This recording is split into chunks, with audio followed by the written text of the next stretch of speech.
I'm proud to say that our next guest is New Jersey Economic Development Authority CEO, Tim Sullivan. New Jersey's tech economy is exploding, and to say that Tim is all in on AI is a huge understatement. He's also all in on inclusive hiring and neurodiversity support.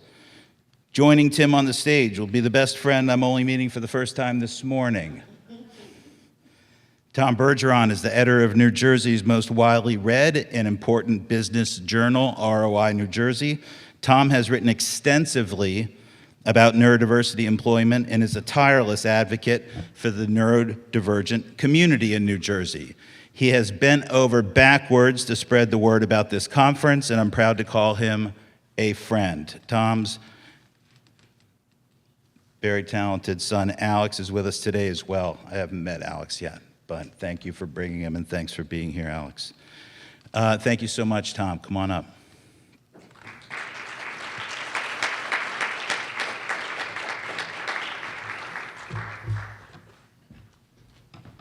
Come on, Tim.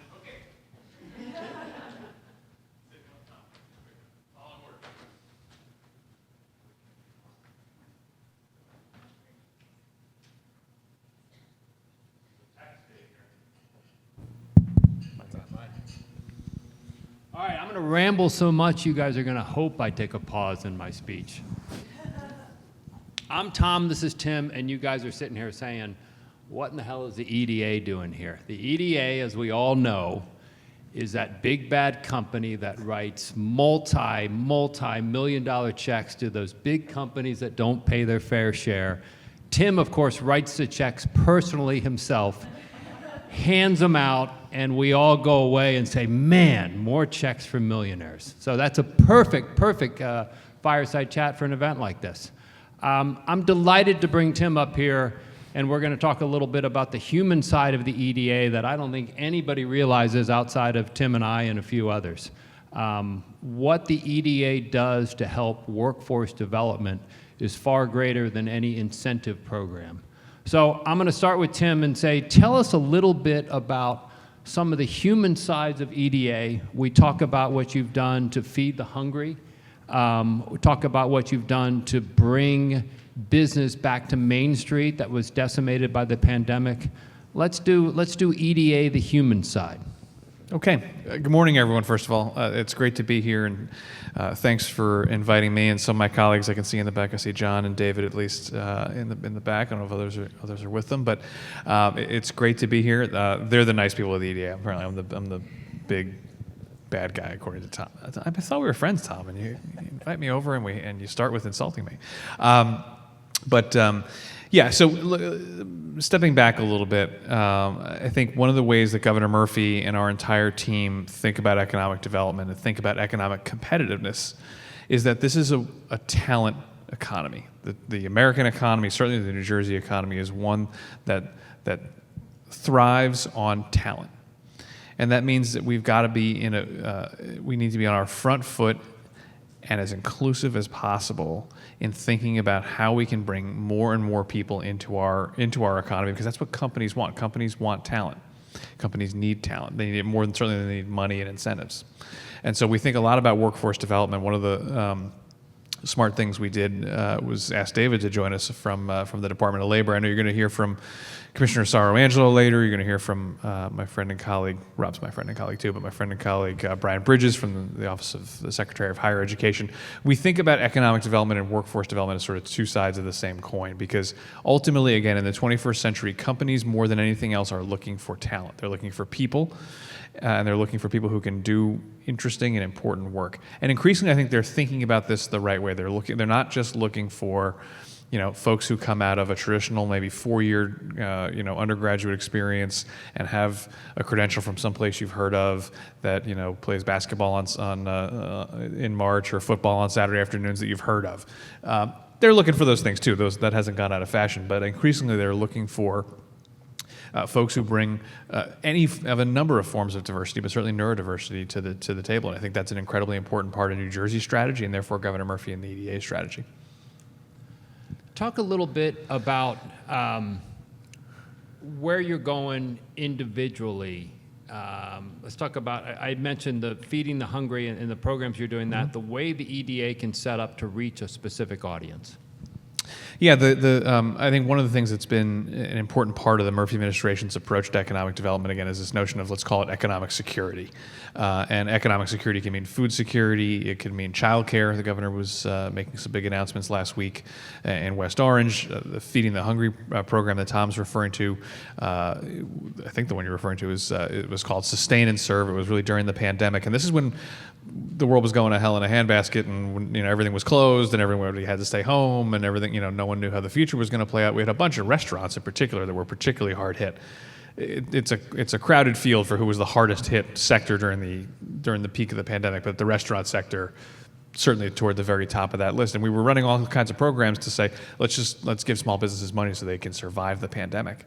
And then a group of our colleagues, I had nothing to do with it, had a smart idea of, well, there's also skyrocketing food insecurity during a pandemic, or New Jersey has high baseline food insecurity, which is sinful to begin with, given that we're the wealthiest state in America by many measures. Why not buy food from restaurants, distribute it via nonprofits, and give folks who need a decent meal, particularly in a really tough time, food on the table for their families? Because we're going to give the restaurants the money anyway.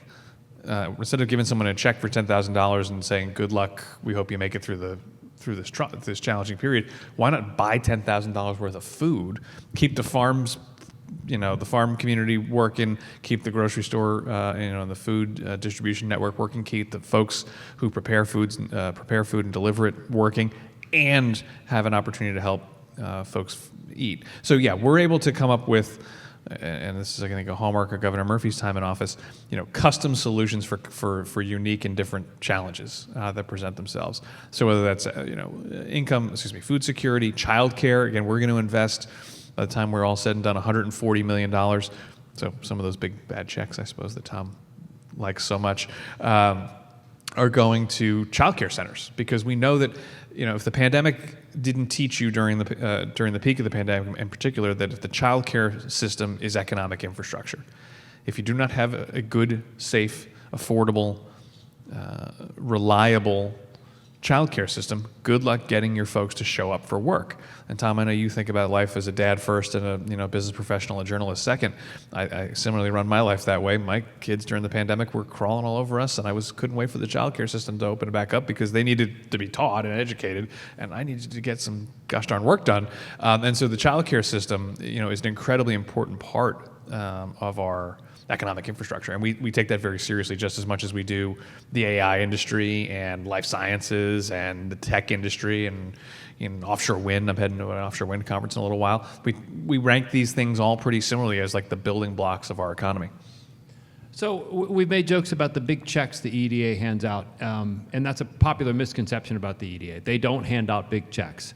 Companies have to do things to earn tax credits along the way. We just don't hand American Dream, here's a check for $1 billion. I don't think we've given them 10 cents at this point. They've started to collect a little bit on that. So yeah. You have to earn what you do. Now, another thing that the EDA does when they are going to give out these fictional big checks, when they're working with companies, is they make provisions in the programs for certain set-asides, whether it's people of color, whether it's the geography that it's located, this and that. Talk a little bit about how the EDA is using the government funding that can come to help build a better, more inclusive environment, because that's what's connecting you to this audience here. Yeah, absolutely. Yeah, so we approach this in lots of different ways. With that same overarching, you've got the overarching goal perfectly right. We sort of approach it with lots of different tactics. Again, we have, it's both the right thing to do to try and build a more inclusive economy, but it's also the smart thing to do. Again, New Jersey is one of the most diverse states in America. We're certainly one of the most neurodivergent and diverse states in America, and that is who we are. And if we want to support the people that call New Jersey home, whether they've no matter what's going on in their lives, we want to be able to build an economy that supports everyone, because that's who we are. Again, it's the right thing to do, but it's also the smart thing to do. It's good business. we can do things, for example, like in our Main Street programs, our small business programs, we do set-asides for small, minority, women-owned, LGBT-owned, immigrant-owned, veteran-owned businesses. Those set-asides, by the way, are getting harder to do. Tom, you wrote this morning about the disparity study and all that, and you talked to Parimal, who's one of the smartest people in the world about the law. There are forces out there trying to make it harder to do set-asides and to put a thumb on the scale for diversity. So keep your eye on that space because that's incredibly important. But for example, when we do, when we work with companies, again, we're very rarely we're talking about talent and companies that are looking for talent. First of all, that's almost always the first thing that's on their mind when they're thinking about growing or investing in New Jersey. So, we're off to the UK in a couple of weeks. We were in Canada. We were together in Canada a month or two ago. We were in East Asia for what felt like 6 or 7 years last fall. East Asia is great, it's just far from home. Overwhelmingly, the first thing that comes up in conversations with companies about why they should either come to New Jersey, be in New Jersey, grow in Jersey, stay in Jersey, it's talent. And then it's location. So New York and Philadelphia, all part of greater New Jersey, as part of that story. But talent, we have some, and this room's a great example of it. And there's, we're down the street from Rutgers, which is one of the great engines of our talent ecosystem. Companies want to hire great people. And so when we are giving a tax credit to a company to grow and hire, again, usually they're looking to be smart about how they're hiring anyway, but we can introduce them to programs. Again, one of the things that David and his colleagues do within our team that focuses on sector strategies and workforce development is connect them to, whether it's the county college system, to the workforce development system that Rob Asaro-Angelo runs, to help bring more people into the workforce. Because most companies want to hire locally. They want to do the right thing, again, because it's both sort of morally right, but also strategically smart to build a more inclusive workforce. We know the talk earlier from the gentleman from EY was incredible in telling that story about why this is a business imperative. This isn't just a right thing to do; it's a business imperative. And great big companies like EY are doing this for a reason, not because, or not just, I suppose, because they're nice people, because they're smart people. And companies want to do those things. So when we are working with companies, for example, on a community benefits agreement, one of the things we can encourage them to do or point the way towards is, hey, why don't you work with this nonprofit in whatever town you're going to be in to hire more local folks, or hire from diverse communities in lots of different directions. And one of the things I think we should be increasingly thinking about in this conference is a great reminder and hopefully accelerator of that thinking is how do we sort of include neurodivergence and neurodiversity in that mix in a bigger way. That's the $1 million question or the $1 million check question.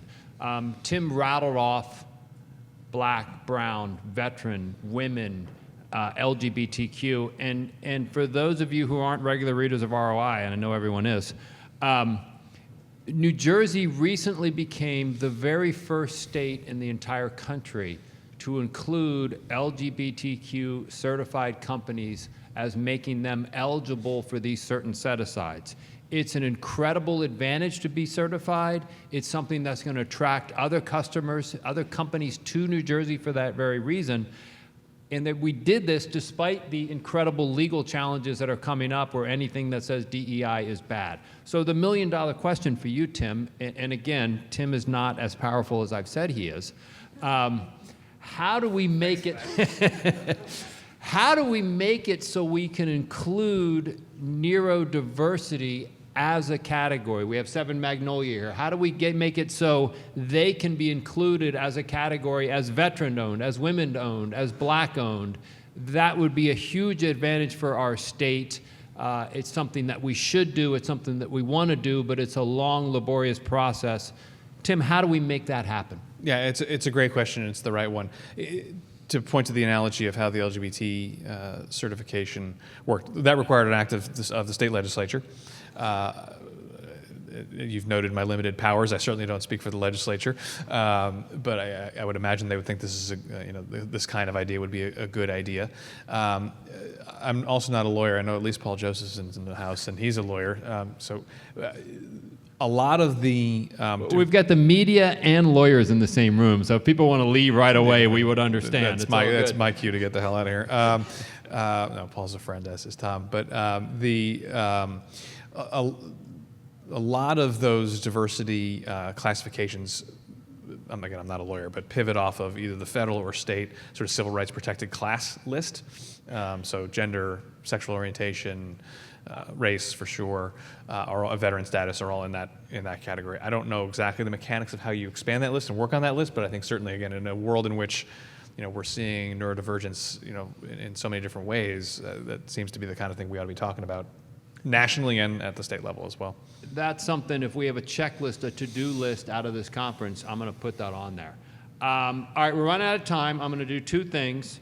First of all, I forgot to at the beginning, I'm going to acknowledge my new friend Drew, who put this together by himself. We've had 3 speakers. This has already been incredible. Let's do a round of applause for Drew right now.